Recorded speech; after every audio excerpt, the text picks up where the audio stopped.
Never stop dreaming.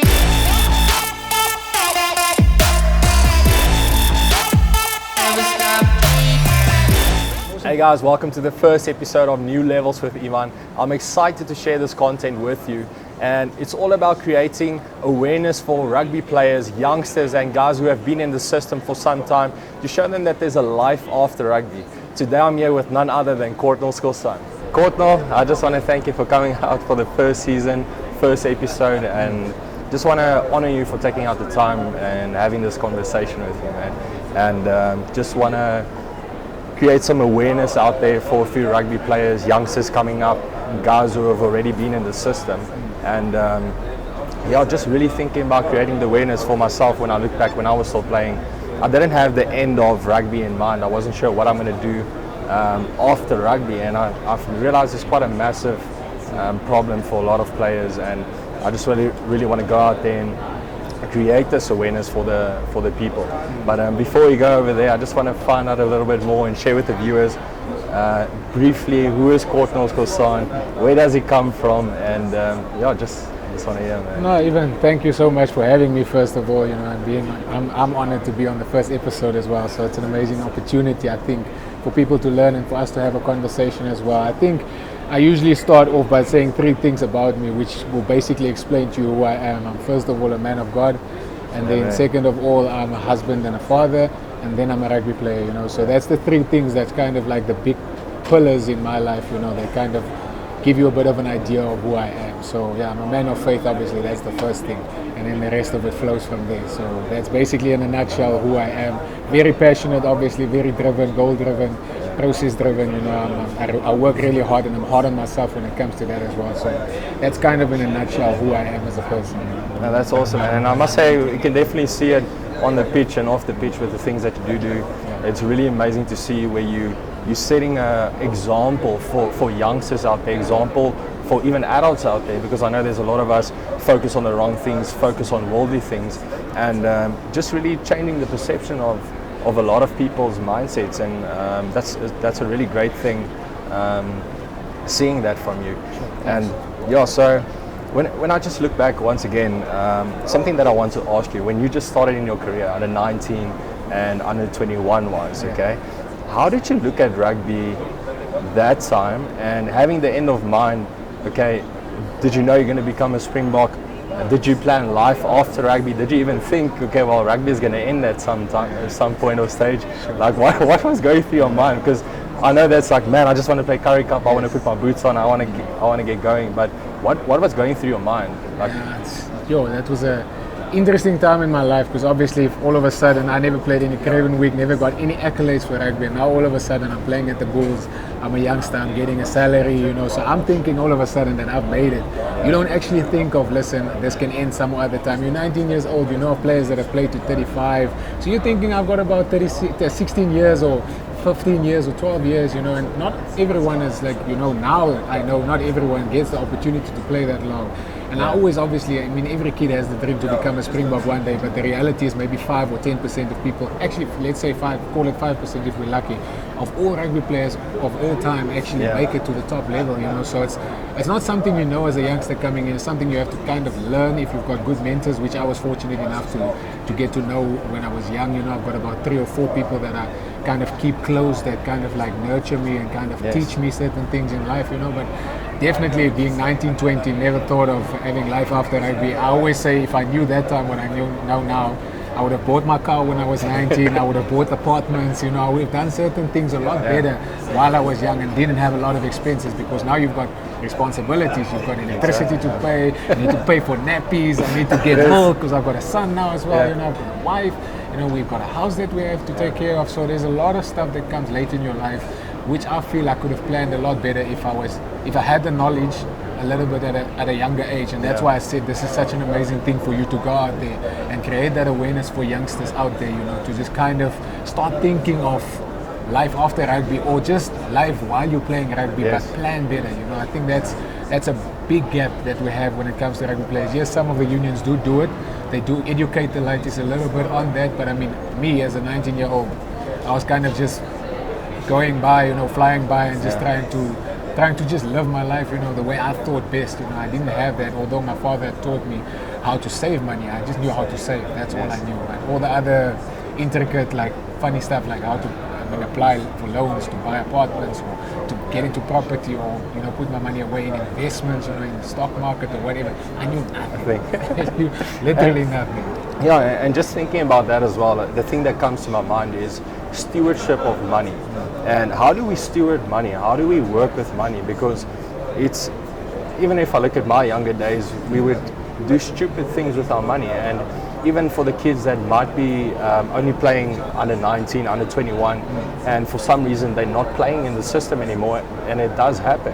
And the thing is, in what kind of situations they find themselves, maybe doing the wrong things, not finding their purpose, not finding their calling, and just literally derailing. But what advice could you give those youngsters who are still in the system, still playing rugby, or even not playing rugby anymore?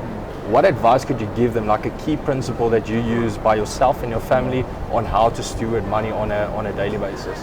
Yeah, I think obviously for me, most important thing for me is tithing. That's a big thing a lot of people struggle with, but it's a faith journey. It's something that I got a revelation of while I was still 19 years old. I got that revelation, and I've been doing it faithfully for 9 years, 9 or 10 years, and I feel like me honoring God in that way, have brought the success in my life. Many people maybe will feel different, but it's a faith journey. It's something you have to do and experience for yourself to be able to see the fruit of it. So I think that's the first thing, and I think the most important thing is to understand priorities. What's important. If you're a young player and you know that you actually don't know, you'll never know until it happens the day where you don't have a contract. I would say save about maybe 3 to 6 months worth of salary. Like if you're earning 10,000 rand a month or 5,000 rand a month, put away 30 or 40 or 50 or 60,000, so you've got that little buffer. Yes. If something should happen where you're out of work for like 6 months or 3 months or whatever the case may be, while you're looking for another contract or looking for another opportunity to earn money from, you can actually just get by for that time. You can obviously work, very clever with your money, because you've got the kind of money that's going to run up. But I think that's the most important things when it comes to that. The rest of it, you have to obviously get a financial advisor to look after your stuff, or maybe someone to look after your banking, or someone to help you, that knows all these things. Like for me, I'm not going to teach myself everything about finance. I'd rather get someone that's good at it to help me and that I can trust, to help me to do the right things and to put my money in the right places. But while you're young, you don't have a lot of expenses. We end up buying clothes and takeaways and all this. Takeaways can end up being 1,000, 2,000 rand a month if you're doing it every weekend. So a simple thing like that, 2,000 rand a month for the next 10 years or 20 years can end up being a lot of money if you put it in the right places. And that's what a lot of the times we don't know as youngsters. So I would say, obviously educate yourself a little bit more about how to use money when you're young, and try and put away money as much as possible, just to make sure that you have that buffer, because that's a very volatile time, or a small, a vulnerable time in your life when you're a junior rugby player, because you never know. You could be a SA schools player and never make it in rugby. I've seen a lot of those things happening, and then you get a guy that never played Craven Week and he actually makes it to the top level. You never know who's going to make it. So while you have the opportunity, use your money wisely. I think that's probably the best advice that I can give. Definitely, and something that I've seen as well is the money where you actually look at where you waste money, and you actually calculate, let's say it's 1,000 rand per month, and you actually take that money and you put it in a good investment, and you look at the compound interest that it would grow over let's say 15 years period of time, you'll actually be shocked at how much you could have saved yourself for a long period of time. And this is something that I've also realized, instant gratification, how big problem it is in our country, and in fact actually in the world, where people want it now, they want success now, they want the fancy cars now, they want everything now. But what does delayed gratification mean to you? Taking just a step back and saying, you know what, I'm working hard at this, but it's not about how fast I can do it, but I know it's going to happen.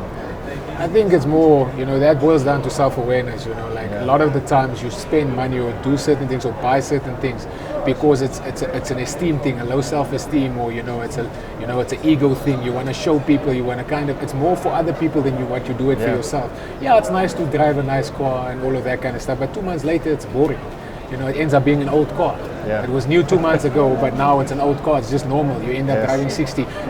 most of the roads you drive, except for on the highway where you can go 120, you can't actually do what the car's supposed to do in South Africa anyway. We don't have should go to autobahn Germany. or anything like that, you know. So you end up spending money on something that you're not supposed to, or that you're kind of doing for someone else. So I think for me it's simple, you know, like self-awareness, knowing who I am, knowing my identity. I think you have to start there. That's the most important that's thing, important. because that will kind of drive all the decisions that you make financially, and then obviously, you know, wherever else in your life, you know, whatever area in your life it is. So I think self-awareness and knowing your identity is probably the most important thing when it comes to that. I think to explain delayed gratification as the way I do it, it's for me the most important thing is thinking about my family and what I have goals, like the goals that I have after that's the game. important. I think that's the most important thing for me. So I've got certain goals of certain amounts Yes. that I want to save by the time that I'm done, or certain things that I want to achieve, like let's say for instance pay off all my debt before I'm done with rugby, you know. Yeah. Like, so if I've got a car, I need to have it paid off before I'm done with rugby, because if you can live without debt in South Africa or anywhere in the world,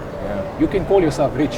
I mean, a lot of people are in debt and it's a problem, you know. So if you can live without debt, you can literally go and work for 5,000 or 10,000 and you can adjust your lifestyle accordingly, because you don't have that responsibility of paying something off. So I think that for me is where I kind of have my mind wrapped around it, to say, you know what, I want to live a certain lifestyle so that I know that when I'm done with the game, I've got my goals achieved and I've got those things. So if I need 10,000 rand a month to live off, you know, I will put things in place now to kind of make sure that I have that 10,000 a month for at least 2 to 3 to 5 years to 6 years when I'm done with the game, because that gives me a lot of time to kind of figure out what I want to do after the game. Because you sometimes think you know what you want to do. By the time you're done, you find yourself moving in a total different direction. You need that buffer. And I think that's what a lot of the guys don't think of. They think it's going to last forever, or they're waiting for that big contract. They're waiting for that massive deal, that overseas deal that's going to make them a millionaire. R1 million is not a lot of money in this time, you know, like it's not a lot of money. If you think of that, can run out in 1 year or a few months if you spend it in a certain way. So that's what a lot of people don't think of, you know, and I think that's the most important thing. A lot of the times when we do stuff, we do it for other people. You want to post a picture on Instagram to show that you've got a new car and you've got this. Now people know you're a rugby player. You want to show the guys back home, listen, I've made it. I've made it, yeah. It's not about that. Definitely. I mean, if I have to drive a Polo for the rest of my life, you know, and I'm good when I'm done with the game, then we're all good. I mean, when you're done with the game and you don't have money, people forget about you. And that's what guys don't understand. You end up, what is that Instagram post worth? You know, with that new car, when you don't have any money in the bank account, you know, when you're done. And you've got nowhere to turn to, you've got nowhere to go. And that's what people need to start thinking about. And I see it happening so many times. And it's something that, you know, we need to kind of have a little bit of fear of. And that will drive your decisions to make better decisions as well. So I think that's important. No, definitely. And the thing is that a lot of people do is they'd say you're making 500,000 rand example per month, but you're spending 499,000 of it. So the guy on the street that's maybe making 5,000 rand a month, using it wisely, is making more money than the guy who's spending more. So I definitely want to encourage the viewers, the youngsters, everyone looking at this content, to focus more on spending less money, putting money away, and also focusing on their own dreams. And something awesome that you have running up is the Always Look Up t-shirt, and I really honor it. I have one myself, and it's really great wearing it. But at the same time, I just thought to myself, well, such an amazing rugby player, playing great rugby, hoping to see in the green jumper soon again for the World Cup. And here you are busy doing something else as well, preparing your own field and just looking at another stream of income, but also another source of hope for other people. What would you say, and how important it is for other players out there to start preparing their own field as well, and understanding, well, let me, in my spare time, do something extra? Because I know there's a lot of players that say, well, I don't have much time, but they have a lot of time playing FIFA. FIFA, and I've got time for that as well. So yeah, so between all of it. Exactly. So we can either come up with excuses or we can make money, but we can't do both at the end of the day. So what would you say is the most important thing, like still focusing on another field of? I think then again it comes down to self-awareness as well. You know, you need to know what you're passionate about outside of just rugby. And you can't tell me that you're just passionate about one thing in life. You know, we've got multiple passions. You know, you've got a lot of stuff that you can think of that you could have. Some guys like speaking in front of crowds. Then you can go and do public speaking. charge them 2,000 or 1,000, whatever. Go to a school, say, listen, it's going to cost 1,000. You're making, if you do one a week, it's $4,000 extra for the month. Exactly, It's money you didn't have. Yeah. It's a little bit of your time that you have to cut out. So I think find stuff that you're passionate about, and then see how you can turn that into something that will bring you in some money. Yeah. You know, I think that for me, it's a T-shirt, it's a campaign, a social media campaign or marketing campaign. It's going on TV or going to a school or going to a corporate, you know, like going to a company and speaking there and doing stuff like that. That's how I kind of try and generate an extra flow of income, you know. But a lot of the guys need to start thinking. I think if you haven't thought of it yet, you can kind of start by just figuring out who am I and what do I like doing, and then find ways to kind of turn that with that stuff that you like, you know, turn that into a flow of income. I mean, you make a joke about this guy is playing FIFA and all of that kind of stuff. I know about lighties that are 13 years old winning international tournaments and winning $400,000-$500,000 at a tournament, you know, playing online games. So if that's really what you're hopefully passionate about, everyone is going to go play not games. everyone's that good, but I mean, if you're really that good, then kind of try, like, find something that you like and turn that into something that you can charge for, you know, like, and you can make an extra flow of income, because that's basically how entrepreneurship starts, you know, like you're solving a problem, yes, but you're doing something that you love and that you're passionate about as well. So I think that's probably the most important thing. Like for me, that's what I did, you know, like I love spreading the message, a positive message. I love engaging into positive conversations, so that's what the T-shirt is about. Always looking up as like my center of my life, but it's also something that can start a conversation, because people walk by and like, what is that? I get an opportunity to share my story or share something that happened in my life, and that will kind of tell them, okay, now I understand more what it's all about. And the more people, like for me, it's cool to see how when people wear their T-shirt, you know, they kind of share their stories with me or with other people out there. So it's a cool thing. It's fun for me. I get to engage with people. I get to learn their stories or hear their stories, and they get to do that with other people as well. And you're turning it into a business as well, you know. So it's a simple thing, but it can grow. You never know what might be the business or the thing that makes you go big, in the sense of have a stable income when you're done, you know. Like for me, the biggest goal with my stuff off the field is to either make the same money that I'm making in rugby or more, you know, like, but if I set a goal and say 10,000 Rand a month is what I need to live off, if I can make that money from the business now already, and I know that my rugby money I can put away or I can invest or all of that kind of stuff, then I'm winning in life. So that's what I'm trying to achieve. That's the goal for me. And if you think like that, I think you'll be okay. You'll be okay. You'll be able to adjust to anything else in life, you know, like, and makes it easier. I also want to encourage the viewers also watching this, and we always want millions, we want billions and all these kind of things, but how are you working with your, let's say, your rands now, and then your thousands, and then your millions? If you don't know how to steward little, how are you going to know how to steward much at the end of the day? So I want to encourage you, don't be discouraged, just focus on what you have right now. How can you work with what you have and to increase that? Even if it's increasing slowly, it's fine. It's at the end of the day, it's still increasing. And so one last question not question that I want to ask you, but something that I want to ask you. I know there's a lot of people in our country, a lot of players, from it being rugby, soccer, whatever that it might be, people that are discouraged. If there's one positive message that you could give them and just say, you know what, don't lose hope, don't lose faith, always look up, always stay focused, just keep going. And I really pray that people will hear this message, and Perfect. I think for me it's easy, you know, it's simple. It's a quote that I live by every day, and that's where this always look up thing comes from. And it's no matter how hard life hits you or how bad you're doing in life, you know, or how well you're doing in life, you know, don't forget to always look up. For me, the most important thing is whether things go good or whether things are going bad. I know where my scent is, I know who I am, I know where I get my strength from, I know where my faith comes from. So that keeps me going each and every day. And if you have that, trust me, it sounds mind-boggling, you won't understand it, but everything will work out the way it's supposed to work out. Sometimes you think you're in a place that you're not supposed to be, but that's exactly where God wants you and where He wants to use you to get to your next level. You know, before you get a breakthrough, you always get the toughest times that happens. You know, I've seen it so many times before in my life. Yes, I'm smiling. Yes, I'm happy, but I've faced so many challenges this year alone. You know, but I'm still smiling. I'm still out here. I'm still trying to push. Still trying to do my things. What's keeping me going? It's only my faith. It can't be my human nature. Or in my human nature, I'm in my human form, I'm weak. You know, so for me, faith is the most important thing, and that will get you through anything in life, whether it's business, whether it's work, whatever it is, personal life, emotionally, physically, everything. That's where my center is. That's where I get my strength from. So that's why I always look up as so real for me, because it's pushed me to where I am now, and it will push me to where I need to be in the future. So Awesome. yeah. And I definitely want to encourage every viewer to get one of these t-shirts and support the man. And I just want to thank you for once again taking out the time, and I just really want to honor you with your future going into the World Cup. Best of luck, and hope to see you in the green jumper. Thank you so much, man. Appreciate Courtnall. it. Cheers. Thanks. I'm up, man.